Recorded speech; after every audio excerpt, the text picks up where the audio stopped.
Okay, students, so let us start with fraction and its types. Okay, now what is a fraction?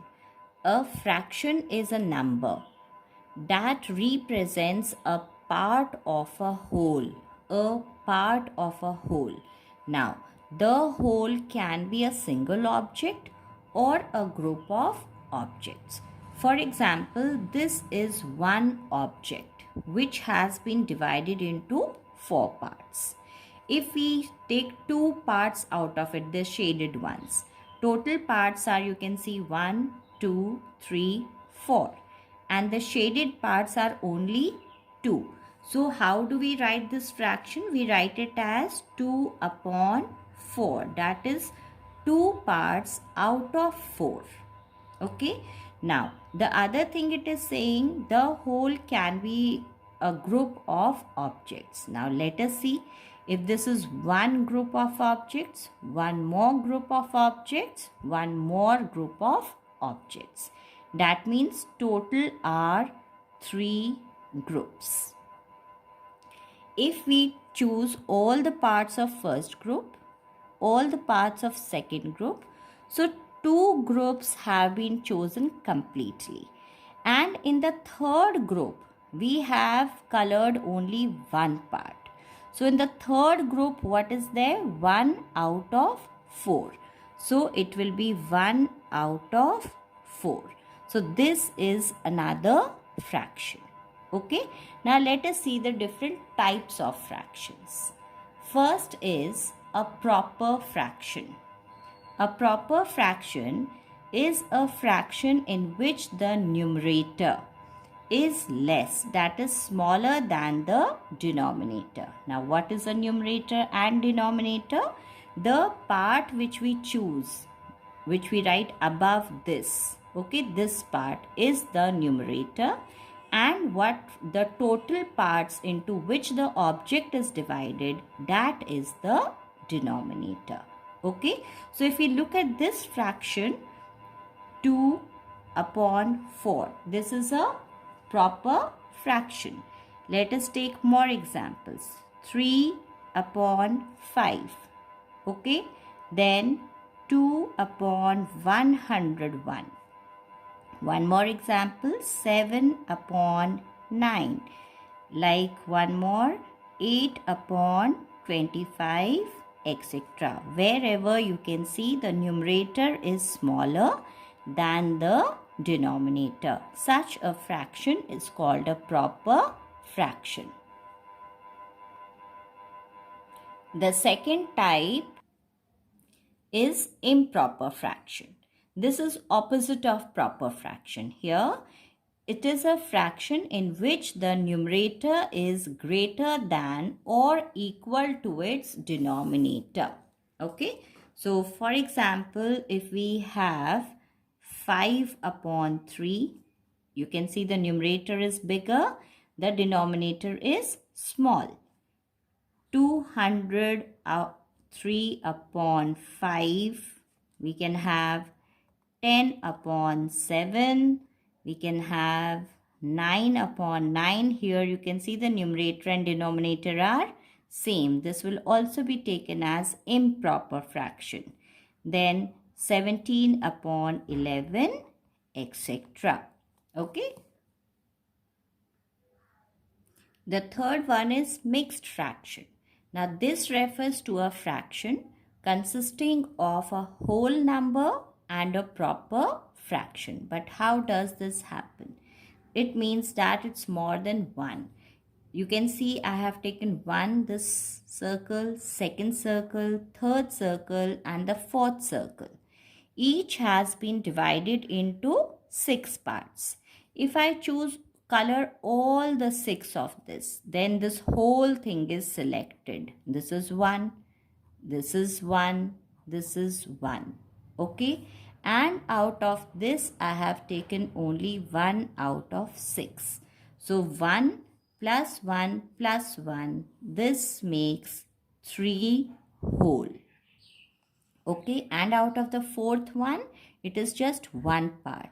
So this fraction will be written as 3, the whole number, and 1 upon 6.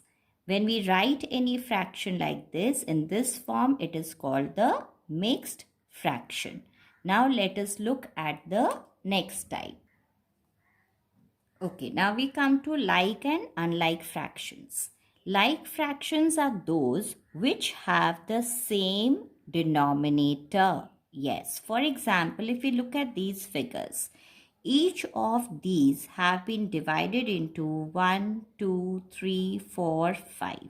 5 parts, right? So total part in each of these are 5. So their denominator will be 5. Denominator for this will be 5. For the third one is also 5. For the the fourth one also 5. Now let us look at this. We have shaded only 2 parts. It means 2 parts out of 5. In this 1, 2, 3, 3 are shaded. So this fraction will be 3 upon 5. In this only 1 has been shaded. So this will be 1 upon 5.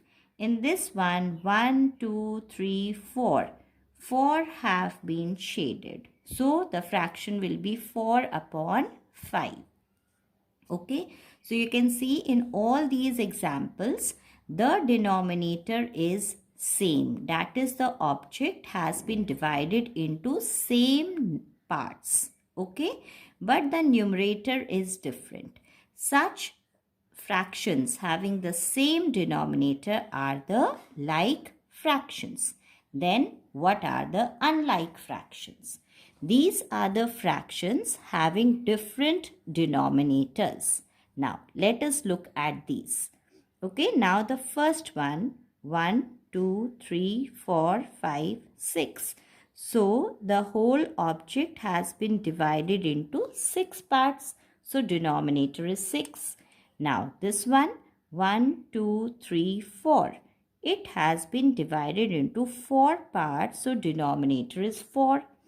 This one has been divided into 1, 2. 2 parts. So the denominator is 2. This one here, 1, 2, 3, 4, 5, 6, 7, 8, 9, 10, 11, 12. 12 parts. So the denominator will be 12. Now let us see the shaded parts of these fractions. In this one, 2. So the fraction will be 2 upon 6. This 1, 2, 3. So 3 will be numerator. Here only 1 is shaded out of 2. So 1 upon 2 will be the fraction. Here 1, 2, 3, 4, 5, 6. 6 have been shaded. So the fraction will be 6 upon 12. Okay, now if we notice 6, 4, 2, 12. All are different. So the denominators, if they are different, such fractions are called unlike fractions. Now let us look at a very interesting type of fraction. That is the unit fraction. This is number 5. Okay, unit fraction. Now unit fraction is a fraction whose numerator is 1. Okay, now for examples, 1 upon 4, 1 upon 5, 1 upon 200, 1 upon 19, 1 upon 45. Whatever be the denominator, but 1 has to be the numerator.